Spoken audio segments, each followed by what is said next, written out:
पानी का नामो निशान नहीं, जहां से पत्थर निकलता है नीचे, वहां पर समुद्र के जीवाश्म मिले। तो कहते कभी ये इलाका समुद्र के क्या था, नदी के नीचे नहीं, पानी के नीचे नहीं, समुद्र के पानी के नीचे।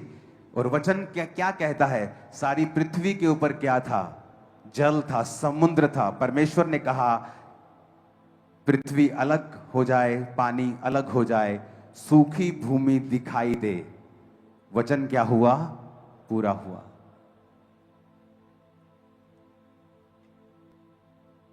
कितने इन बातों को समझ रहे हैं? दुनिया के बेस्ट मैथमेटिशियंस बताते हैं कि जो दूरी है धरती की, या जो ग्रहों की स्थिति है, या जो ग्रेविटी है, ग्रेविटी की स्पीड और लाइट की स्पीड सेम है।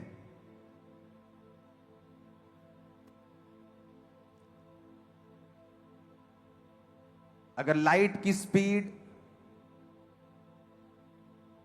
1 सेकंड में वो कितने किलोमीटर चली जाती है, हजारों किलोमीटर निकल जाती है।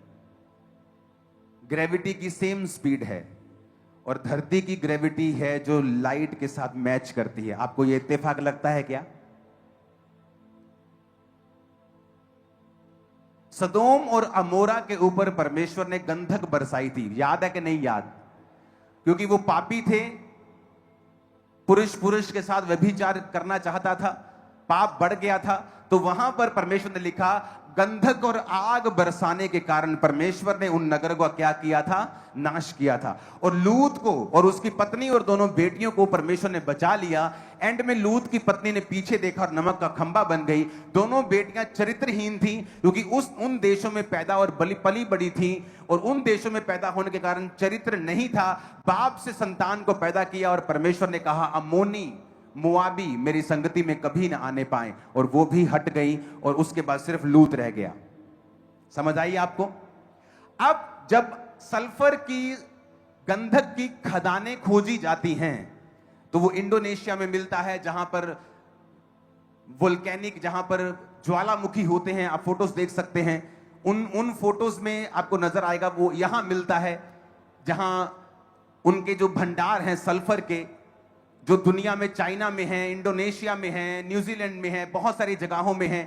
और ये कृत्रिम रूप से बनाया जाता है पेट्रोलियम से। और अगर जिन स्थानों में ये मिलता है वहां पर इनकी प्योरिटी चेक करो, तो ये 40 से 60% धरती जब निकालती है तो ये प्योर होते हैं। यानी जब सल्फर गंधक निकलती है तो 40% प्योर होती है। तो एक अंग्रेज ने सोचा कि मैं वहां पर जाकर स्टडी करूंगा जहां पर परमेश्वर ने गंधक बरसाई थी। अगर परमेश्वर सच्चा है तो वहां मुझे प्रूफ मिलना चाहिए। वहां वो गए, जब उन्होंने सब खोजबीन शुरू की तो उन्होंने क्या पाया कि जिस शहर के ऊपर परमेश्वर ने सदोम और अमोरा के ऊपर गंधक बरसा के शहर का नाश किया था, उन्होंने सर्च की कि उस शहर में 5 लाख कब्रें थी। कितनी? अगर कोई ये कहे कि नहीं, और जब उनके अंदर से जब जमीन खोदी गई तो एक लेयर के बाद राख निकलने लगी, जले हुए बर्तन निकलने लगे, हड्डियां निकलने लगी। तो लोग बोले नहीं नहीं, ऐसा भी हो ही सकता है कि दूसरा राजा आके इनको मार गया हो, जला गया हो, इसमें कौन सी बड़ी बात है, बाइबल में ऐसे लिख दिया हो। फर्दर स्टडी की गई कि जो 5 लाख कब्रें थी उनके मुर्दे भी जले हुए थे। अब सोचते थे अगर किसी राजा ने अटैक किया है तो कब्रों पे क्यों करेगा? कौन राजा अटैक करके 5 लाख कब्रों के मुर्दे उठाकर जलाए? कौन इतना बेवकूफ है कि अपना रिसोर्सेज नाश करेगा? वो भी 5 लाख कब्रें खोदेगा। कब्रें भी जली हुई थी, तसल्ली नहीं हुई। एक साइंटिस्ट से मिला, उसने कहा कि मुझे गंधक नहीं मिल रही वहां जो बरसी थी। कहता गंधक जो है वो खुले में नहीं रह सकती, क्योंकि वो उड़ जाती है, वो जल जाती है। अगर तुझे गंधक खोजनी है तो सदोम और अमोरा पर जब गंधक गिरी थी, वो मृत सागर के पास बसे हैं दोनों देश। वो फोटोज में आपको दिख जाएगा। सदोम और अमोरा जो हैं वो दोनों जहां पे गोले लगे हैं, ये डेड सी के पास हैं। तो उसने कहा, साइंटिस्ट ने, कि अगर यहां गंधक बरसी होगी तो पानी में जरूर गिरी होगी। कितने मेरी बात को समझ रहे हैं? अगर आपका घर पानी के किनारे है और गंधक बरसी तो गंधक पानी में भी जरूर गिरेगी। तो उसने कहा तू पानी की जगह पे खोज, मेरे भाइयों बहनों, जब पानी की जगह पे गंधक खोजी गई, वो गंधक गढ़ों जैसे गड़े पड़ते हैं बर्फ के, उन साइजेस में आज भी वहां मौजूद है, रोज निकल रही है वहां से। और दूसरी बात, पूरी दुनिया में एक ही स्थान है पूरे वर्ल्ड में जहां 99.9% प्योर यानी 100% प्योर गंधक निकलती है। वो सदोम और अमूरा का देश है, शहर है। 99, जब सोने पे लिखा होता है ना 99.9% शुद्ध, मतलब वो शुद्ध है। 100% तो सिर्फ खुदा ही शुद्ध है। तो 99.9 का मतलब है कि वो शुद्ध ही है, हाँ या ना? तो जब उस गंधक को लैब में टेस्ट किया गया और वहां पर प्रॉफिट लोट यानी भविष्यद्वक्ता लूत नाम का एक म्यूजियम बनाया गया और वो गंधक के टुकड़े वहां रखे हुए हैं। आज भी अगर आप वहां पे जाएं और समुद्र के रास्तों में खोजें, वो गंधक आपको भी मिल जाएगी, क्योंकि वो वहां मौजूद है। वहां पास्टर्स जाते हैं, बिलीवर्स जाते हैं, उन गंधक को देखते हैं। मैं अपने घर में मनन कर रहा था कि अगर वो गंधक असली है, 99% प्योर, और पूरी दुनिया में कहीं नहीं है, इसका मतलब बाइबल क्या है? सच्ची है। इसका मतलब उन लोगों ने पाप किया था। इसका मतलब पाप का असर होता है। इसका मतलब परमेश्वर न्याय करता है। इसका मतलब यीशु मसीह भी सच्चा है और वो भी चंगा करता है। तो हीलिंग भी असली है। अगर वो असली है तो सब असली है। हम इस समय विश्वासी होने के नाते नहीं सोच रहे हैं, हम लॉजिकल बात कर रहे हैं। आप मेरी बात समझ रहे हो कि नहीं? या तो तुम दुनिया में दिखा दो जहां पे 99.9% प्योर सल्फर मिलती हो, और वो भी गड़ों के आकार में। वो वीडियो को साइलेंट करके वो दिखाना जहां उसने वो ढूंढा, गड़े के आकार, गड़े के आकार, जैसे बर्फ का गड़ा नहीं पड़ता, उसके आकार की वो गंधक वहां भी मौजूद है, अभी भी मौजूद है। वो देखो, ये समुद्र से, ये इन लेयर से निकलती रहती है और समुद्र में जब पानी बहता है ओवर, तो ये बह बह कर जाती रहती है आगे। गंधक के टुकड़े गड़े के रूप में परमेश्वर ने बरसाए थे और आज भी वहां मौजूद हैं। दुनिया का एकमात्र स्थान जहां 99% प्योर गंधक मिलती है। आज भी इसे सिर्फ लाइटर लगा दो तो जलने लग जाती है। ओ जीसस, असली है मेरा परमेश्वर, असली है। इमेजिन करो, आप इमेजिन करो। इसका मतलब असली में बारिश हुई थी गंधक की। इसका मतलब उन्होंने पाप किया था, वो लोग नाश हुए थे। नहीं तो 5 लाख कब्रें कैसे जल सकती हैं? कब्रों के अंदर की हड्डियां मुड़ी हुई हैं, क्योंकि जब आग कब्रों के ऊपर आई, कब्रों के ऊपर भी आई, तो उनकी हड्डियां मुड़ गई हीट से। तो नहीं तो अगर आप मुर्दे को दबाएंगे, उसकी हड्डी कभी नहीं मुड़ती, गल जाती है, बॉडी गल जाती है, हड्डी ऐसी रहती है। उनकी हड्डियां टेढ़ी थी, मुड़ी हुई थी। इसका मतलब परमेश्वर असली है। उसने सचमुच गंधक बरसाई थी। उन लोगों ने पाप किया था, गुनाह किया था। कितने मेरी बात को समझ रहे हैं? अगर वो असली है, अगर गंधक असली है, वो स्टोरी असली है, इसका मतलब यहोवा भी असली है। वो दूत भी असली थे। यहोवा ने यीशु को भेजा, वो भी असली था। दुनिया में सिर्फ बाइबल ही प्रभु यीशु मसीह के बारे में नहीं बताती है। दुनिया में रोमी इतिहासकार, ग्रीक इतिहासकार जो क्रिश्चियनिटी से नफरत करते हैं, वो भी अपने इतिहास में लिखते हैं कि एक मनुष्य जो मिरेकलस चमत्कार करता था, जिसको क्रूस पर चढ़ा दिया गया था, जो बड़ा प्रभावी पुरुष था, उसे परमेश्वर नहीं बोलते, वो पुरुष कहते हैं। जीसस क्राइस्ट का जिक्र सिर्फ बाइबल में नहीं है। वो असली था। वो कहानियों का परमेश्वर नहीं है। आज जब उन साइट्स पे जाया जाता है जहां पर लड़ाई हुई थी, जहां पर वो परमेश्वर ने लड़े थे उस फिरौन के साथ, आज भी समुद्र के उन जगहों पर जब खोज की जाती है, जो सेना दब गई थी, आज भी उनकी तलवारें वहां मिलती हैं। यीशु मसीह अब्राहम से लेके दाऊद तक कितनी पीढ़ी? 14। दाऊद से बंदी बनाया जाता कितनी पीढ़ी? 14। बंदी बनाया जाता मसीह तक कितनी पीढ़ी? 14। आपको इत्तेफाक लगता है क्या?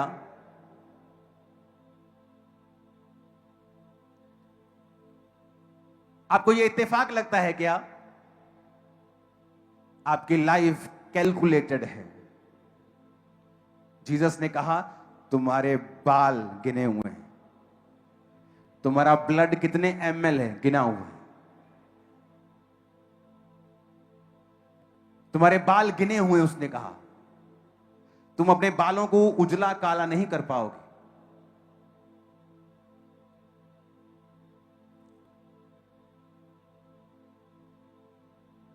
गोलियत 40 दिन आकर कर्स करता रहा, अपने देवताओं के नाम से कोसता रहा। क्यों 40 दिन? 41 क्यों नहीं? 39 क्यों नहीं? 40 जब आता है तो इसका मतलब परीक्षा या प्रिपरेशन, तैयारी। कितने दिन लगातार नूह के टाइम में बारिश पड़ी थी? 40। 41 क्यों नहीं? 39 क्यों नहीं? मूसा की उम्र को परमेश्वर ने 3 भागों में तय किया। 40 साल तक वो राजकुमार रहा, 40 से 80 साल तक वो मिधान देश में परदेशी रहा, 80 से 120 तक वो अगुवाई करता रहा। Perfect life 40 40 40। आपको इत्तेफाक लगता है क्या? यीशु मसीह 40 दिन तक उपवास करते रहे, आपको यह इत्तेफाक लगता है क्या? बोलो।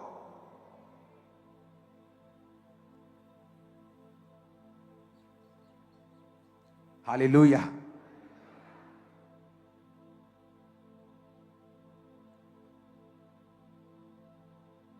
हर चीज कैलकुलेटेड है।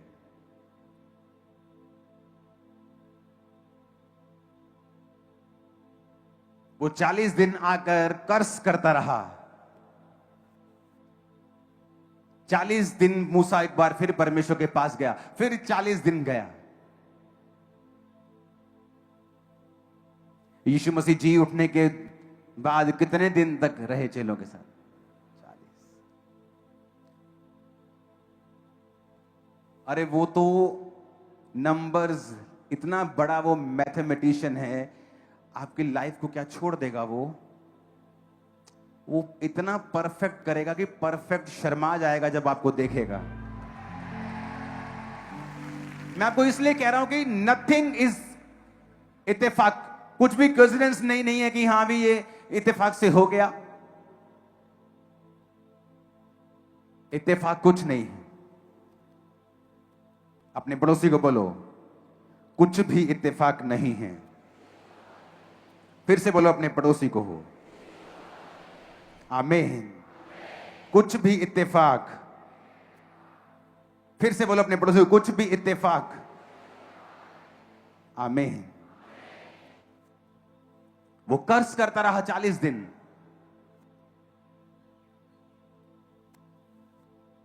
वो परफेक्ट परमेश्वर, उसे सब पता था कि दाऊद तक 14 पीढ़ी होंगी, दाऊद से बंदी बनाए जाने तक 14 पीढ़ी होंगी, मसीह तक फिर 14 पीढ़ी हो। आपको लगता है कि आप इमेजिन कर सकते हैं जो मैं कर रहा हूं? कितना कंट्रोल है परमेश्वर का इस दुनिया के ऊपर। कोविड आया तो लोगों ने बोला शैतान ने काम कर दिया। मैंने कहा शैतान ने कुछ नहीं किया। कोविड के बाद देखना, आधी दुनिया यीशु मसीह को मानती है। आज सर्चेस बताती हैं कि जेनजी, नई जनरेशन जितनी बाइबल खरीद रही है आज तक बिकी नहीं थी। जितनी वो चर्च में जा रही है आज तक नहीं गई थी। जितने लोग खुदा की ओर फिरे हैं कोविड के बाद, आज तक ऐसा नहीं था। कोविड से पहले सुपरमैन, स्पाइडरमैन उनके हीरो थे। कोविड के बाद सब बदल गया। उन्हें मालूम हो गया टीवी में बचाते हैं सिर्फ ये, असल में तो परमेश्वर ही बचाने वाला है। उसकी गवाहियां पूरी दुनिया में थी। जो लोग नए बेचारे चर्च के साथ जुड़ते हैं या नई पोस्ट देखते हैं चर्च के बारे में, बोलते हैं पास्टर कोविड के टाइम कहां थे? कोविड के टाइम तेरा पास्टर सड़कों के ऊपर था पंजाब पुलिस के साथ। देख ले जा। जब पहली लहर आई थी लोग छुपे हुए थे, सड़कों के ऊपर थे, लोगों पे ले हैंड हो रहा था, उन्हें राशन बांटा जा रहा था और अविश्वासी हील हुए। बड़ी बड़ी एनजीओ में जो लोग काम करते हैं, अन्य जाति एनजीओ में, जिनके नाम नहीं ले सकता, उनके लोग हील हुए, गवाहियां दे के गए अंदर, हम आपकी प्रेयर से हील हुए। आपने ले हैंड किया था, मेरा बच्चा डर रहा था मेरे पास आने से, आपने मेरे नाक पे हाथ रख के ले हैंड किया था। हालेलुया। परमेश्वर क्या है? बोलो असली है। फिर से बोलो अपने पड़ोसी को, और वो सब कुछ कंट्रोल में रखता है। आमीन। अपने पड़ोसी को बोलो सब कुछ कंट्रोल में है, सब कुछ कंट्रोल में है, कुछ भी कंट्रोल के बिना नहीं है। आमीन।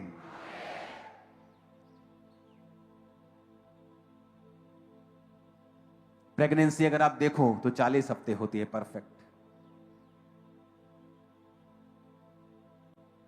पहला शमूएल 17 उसकी एक आयत से मैं पढ़ूंगा और आपको मालूम होगा कि परमेश्वर ने आपको हथियार दिए हैं शैतान को हराने के लिए। अब 4 आयत में लिखा, पलिश्तियों की छावनी में से गोलियत नामक वीर निकला जो गत नगर का था। उसकी लंबाई 6 हाथ 1 बित्ता, उसके सिर पर पीतल का टोप, एक पत्थर का झलम जिसका तोल 5000 शकेल पीतल का था। उसकी टांगों पर पीतल के कवच थे, उसके कंधों के बीच बर्छी बंधी थी। उसके भाले की छड़ चुलाहे के डोंगी के समान थी और उस भाले का फल 600 शकेल लोहे का था। और बड़ी ढाल लिए हुए एक जन उसके आगे आगे चलता था। हालेलुया। 16 आयत में लिखा, वो पलिश्ती 40 दिन तक सवेरे और सांझ को निकट आकर खड़ा हुआ करता था। यिशै ने अपने पुत्र दाऊद से कहा, एपा भर भुना हुआ अनाज और 10 रोटियां लेकर छावनी में अपने भाइयों के पास दौड़ जा। पनीर की रोटियां लेकर सहस्त्रपति के लिए ले जा और अपने भाइयों का कुशल देखकर उनकी कोई निशानी ले आना। अब यहां पर दाऊद अपने बाप का भेजा हुआ उस छावनी में जाता है जहां गोलियत दिन और रात 40 दिन तक उनको कर्स कर रहा था। और जब दाऊद वहां पहुंचता है और वहां पे जाके वो बात करता है और लोग उससे बताते हैं कि जो कोई इसको मारेगा उसे इनाम मिलेगा, बड़ा धन मिलेगा, राजा अपनी बेटी की शादी उससे कर देगा, उसका घराना टैक्स फ्री हो जाएगा। उसको यकीन नहीं हुआ दाऊद को, वो बार बार लोगों के पास जाकर पूछ, क्या ये सच है? क्या इतना बड़ा इनाम बोला गया है? क्योंकि जब कभी भी आप डेविल को हराते हैं, एक बड़ा इनाम आपकी लाइफ में आपका वेट कर रहा होता है। एक तो इनाम है स्वर्गीय जीवन, अनंत जीवन, क्योंकि ये चंगाइयां, ये भविष्यवाणियां सब यहीं रह जाएंगी, इसी धरती की हैं। लेकिन अनंत जीवन जो इस धरती के बाद शुरू होता है, जो सबसे इंपॉर्टेंट है, ये चंगाइयां, ये डिलीवरेंस, ये प्रोफेटिक वर्ड्स आपकी हेल्प करते हैं ये जानने के लिए कि प्रभु यीशु मसीह असली है। ये टीचिंग्स, दुनिया के प्रूफ, ये हेल्प करते हैं कि प्रभु यीशु मसीह असली है और मुझे उनकी आज्ञाओं के ऊपर चलना है।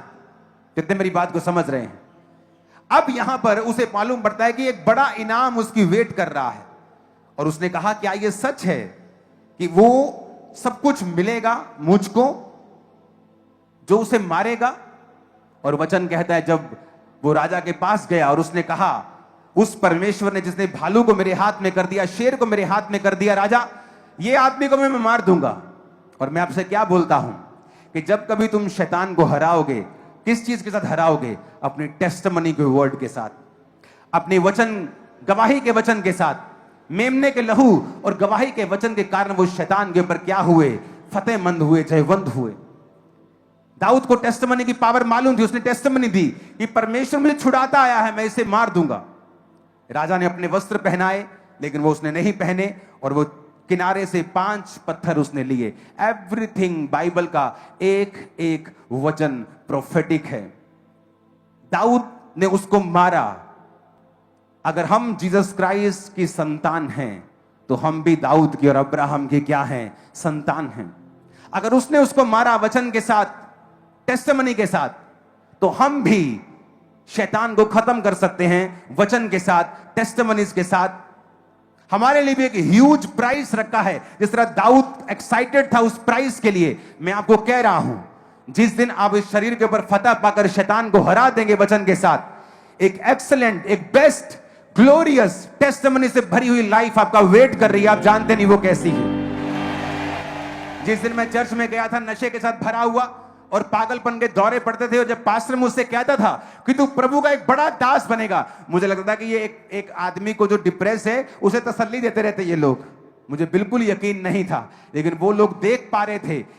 यहां तक कि जब मैंने बपतिस्मा लिया अक्टूबर को 2004 को, और बपतिस्मा लेके जब मैं बाहर आया तो वहां एक बहन थी और भविष्यवाणी करने लगी, यहाँ एक आदमी नहीं बोला, यहाँ एक जन है जिसे परमेश्वर अपनी सेवा के लिए बड़े रूप में इस्तेमाल करेगा। मैं तो बपतिस्मा ले रहा था कि मैं हील हो जाऊं। मुझे लगा मेरे लिए नहीं हो सकता, मेरे आसपास बहुत से आत्मिक लोग खड़े हैं, उनके लिए होगा। जो परमेश्वर आपकी लाइफ के लिए सोचता है वो ग्लोरियस है।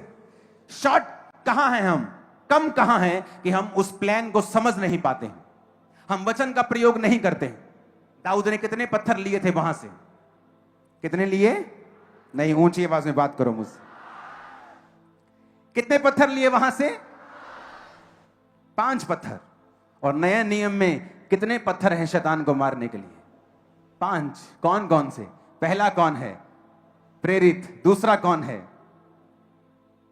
प्रॉफिट। तीसरा कौन है? Pastors, evangelist, teachers. ये 5 पत्थर हैं। एक ही काफी है शैतान को धड़ से अलग करने के लिए, लेकिन उसने 5 रखे, क्योंकि परमेश्वर ने भी कितने रखे हैं? 5। उसने कहा मैंने कलीसिया को ये दिए हैं ताकि कलीसिया उन्नति हो, कलीसिया की ग्रोथ हो। जिस तरह दाऊद ने 5 पत्थर पकड़े थे, आज परमेश्वर ने कलीसिया को 5 व्यक्ति दिए हैं। प्रेरित दिए हैं, भविष्यद्वक्ता दिए हैं, पास्टर्स दिए हैं, इवेंजलिस्ट दिए हैं, टीचर्स दिए हैं। एक ही आपको डिलीवर करने के लिए काफी है। जिस तरह एक पत्थर से ही शैतान गिर गया था। अगर आप बाइबल को ध्यान से समझें, ये प्रोफेटिक है। वो दाऊद को 5 पत्थर, उसने, आपको लगता कि दाऊद ने अपनी मर्जी से 5 चुने, लेकिन उसका दिमाग भी परमेश्वर के हाथ में था। उसे नहीं पता था कि आने वाले दिनों में पौलुस ये लिखेगा आज से 3000 साल बाद कि परमेश्वर ने कलीसिया को 5 पत्थर दिए हैं।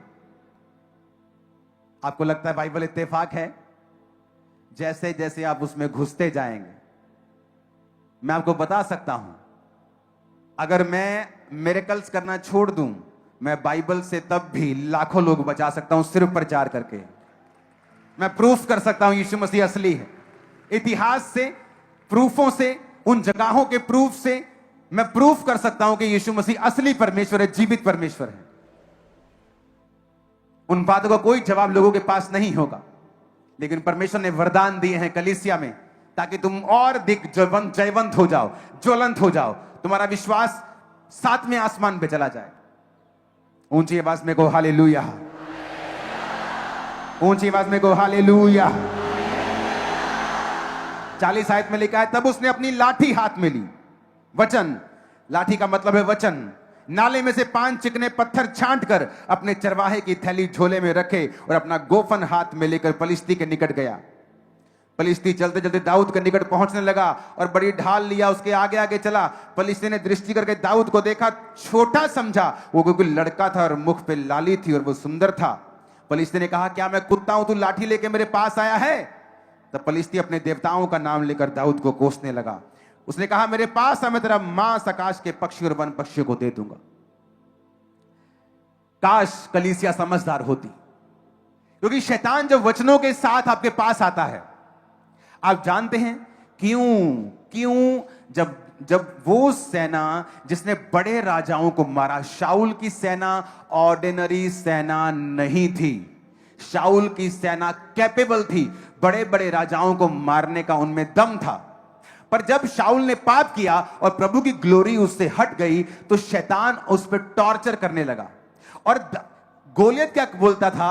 वो आकर कर्स करता था, शब्दों के बाण रिलीज करता था। आपको मालूम नहीं होता, कई बार लोग आपको कर्स कर जाते हैं अपने शब्दों से। आपका बेस्ट फ्रेंड मजाक मजाक में आपको शब्दों से कर्स कर जाता है, आपको मालूम नहीं होता। जब वो कर्स करने लगा दाऊद को, तेरा मांस मैं पक्षियों को खिला दूंगा, अपने देवताओं का नाम लेके तुझे कोसने लगा।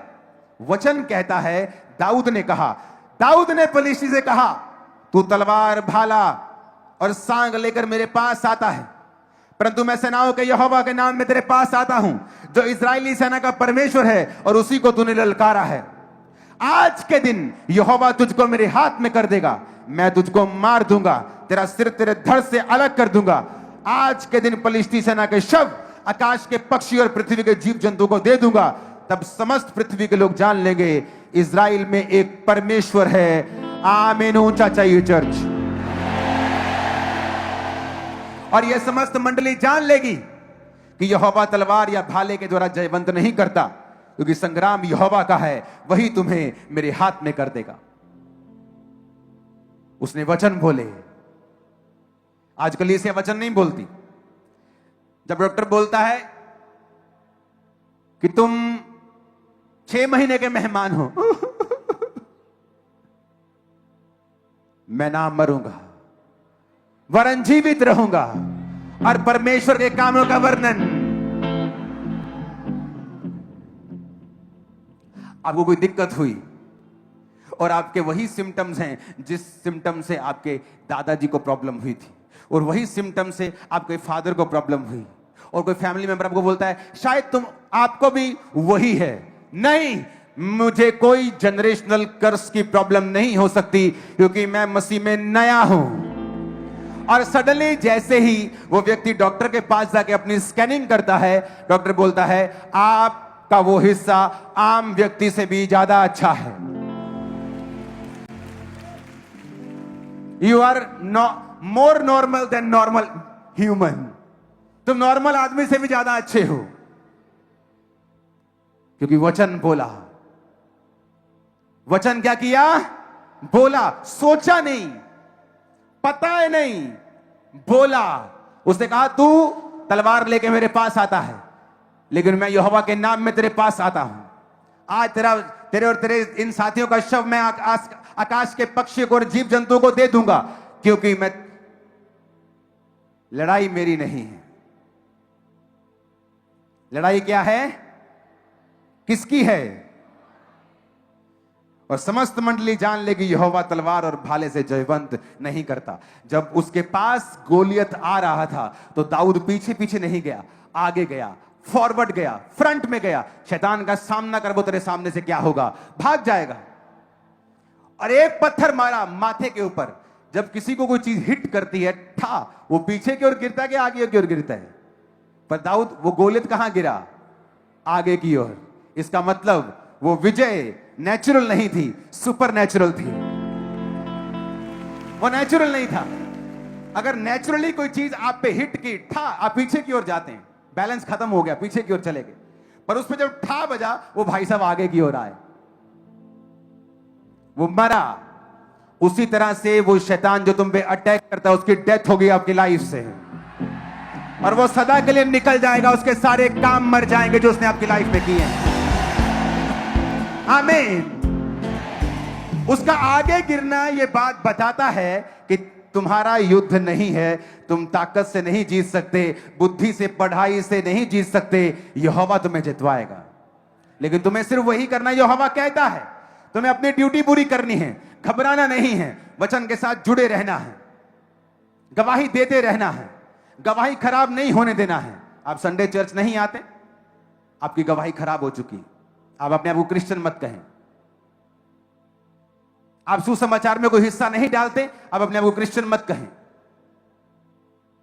जो व्यक्ति अपनी गवाही खराब नहीं होने देता कि मैं टेस्टिमनी दे चुका हूं, मैं नशे करता था, मैं गवाही दे चुका हूं, शैतान मुझे तलब के साथ फिर से भरमाता था, सिगरेट की तलब लगती थी, तंबाकू की तलब, शराब की तलब लगती थी, लेकिन परमेश्वर ने कहा था इसको कंट्रोल करके।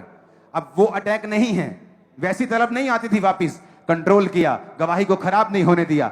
एक गवाही दी, देता गया, परमेश्वर ने दूसरी दी, 2 दी, तीसरी आई, 3 दी, चौथी आई। 1000 टेस्टिमनीज को रिसीव किया। प्रभु ने एक गवाही दी, तुमने नशा छोड़ा, भुआ की शादी पे फिर तुम नशा करने लगे, माफी मांगी, फिर हट गए, फिर नशा करने लगे। प्रभु कहता है कि इसने एक गवाही जो दी थी संभाल के नहीं रखी, दूसरी कैसे संभाल के रखे? दाऊद ने फतह इसलिए पाई कि उसने गवाही को संभाला। मैं नशा छोड़ चुका हूं, व्यभिचार छोड़ चुका हूं, मैं इसमें दोबारा नहीं जाऊंगा, मैं अपनी गवाही को खराब नहीं होने दूंगा। वचन उसने डिक्लेयर किया, बोला। कलीसिया को बोलना होता है, सोचना नहीं होता। पता है नहीं, बाइबल में लिखा है ऐसा नहीं, बोलना, बोलना, वर्ड को रिलीज करना। धार्मिकता विश्वास से और उद्धार कैसे? अंगीकार से। उद्धार का मतलब सिर्फ आत्मिक साल्वेशन नहीं है, उद्धार का मतलब हीलिंग है, डिलीवरेंस भी है, नेशनल उद्धार भी है, फाइनेंशियल उद्धार भी है, आत्मा का उद्धार भी है, फाइनेंस का उद्धार भी है, घर का उद्धार भी है, बच्चों का उद्धार भी है। तो उद्धार पाएगा जब अंगीकार करेगा, जब आपको और मुझको पता है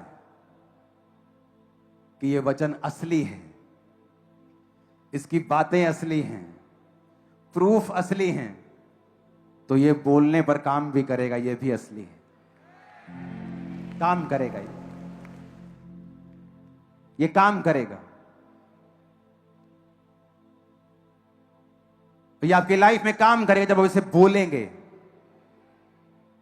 दाऊद चुप नहीं रहा कि देख मेरा परमेश्वर तुम्हें देख लेगा, सोचा नहीं उसने।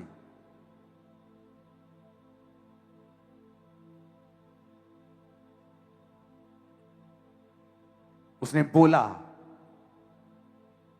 बीमारी को देखकर जब शैतान तुम्हें डराए तो सोचना नहीं है, क्या करना है? बोलना है, और उसे हारना होगा,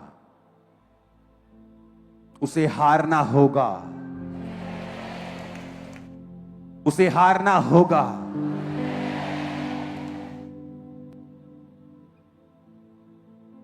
अपने पड़ोसी को बोलो, परमेश्वर असली है। फिर से बोलो अपने पड़ोसी को, परमेश्वर असली है। इतिहास के प्रूफ बताते हैं, और सबसे बड़ी बात वचन बताता है और प्रूफ करता है, वो असली है।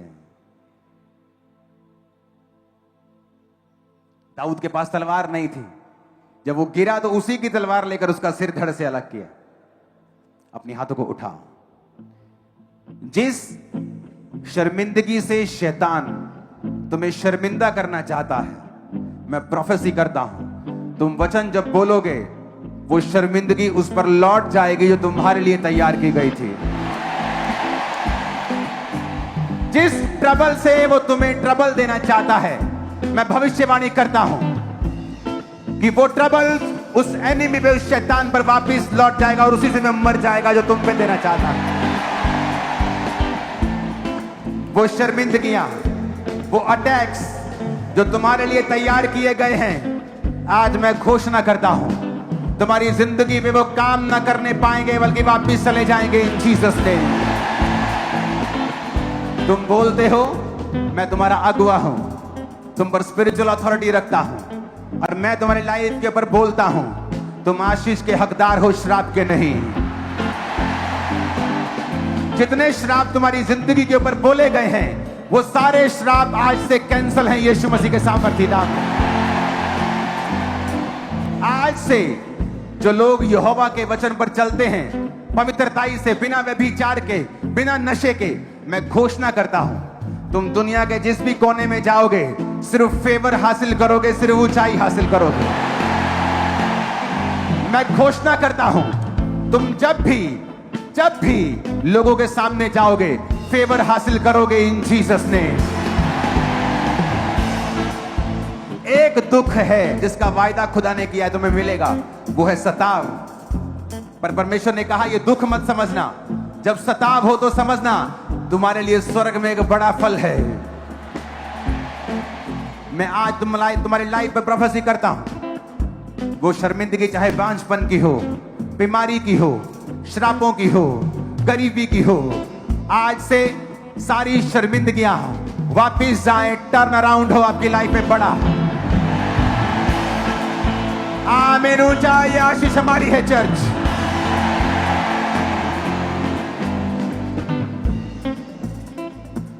क्योंकि मैं आपकी लाइफ के ऊपर वचन रिलीज कर रहा हूं। आज से, कल से नहीं, आज से, अभी से तुम्हारी लाइफ बेटर होगी इन जीसस ने। आमीन। साथ चाहिए ऊंची आवाज में। Hallelujah hallelujah hallelujah hallelujah hallelujah hallelujah hallelujah hallelujah hallelujah hallelujah hallelujah hallelujah. Thank you Jesus, thank you Jesus. तुम विश्वास करते हो इन शब्दों के ऊपर? मैं कह रहा हूं कल से नहीं, वो बहरे कल ठीक नहीं हुए, आज हुए। वो प्रेगनेंसी कल नहीं हुई थी, उसी समय हो चुकी थी। मैं तुम्हारी लाइफ के ऊपर प्रोफेसी करता हूं, आज से तुम बेटर लाइफ जियोगे। जब भी तुम किसी व्यक्ति से बात करोगे यीशु के बारे में, वो व्यक्ति प्रभावित होगा तुम्हारी बातों से, मसा तुम्हारी बातों में होगी। आमीन। चाहे आशीष हमारी है चर्च। पक्का मेरा है तेरे बेईमान यीशु जी, पक्का मेरा है तेरे बेईमान यीशु जी। ऊंचा उठना युकाब की पहचान यीशु जी, ऊंचा उठना युकाब की पहचान Yeshu ji. Thank you Jesus, hallelujah. इससे पहले कि आप जो बिजनेसमैन लोग हैं यहां से जाएं, एक वायदा करके जाना है, प्रभु मेरा बिजनेस का पार्टनर कौन है आज से? तू कौन है?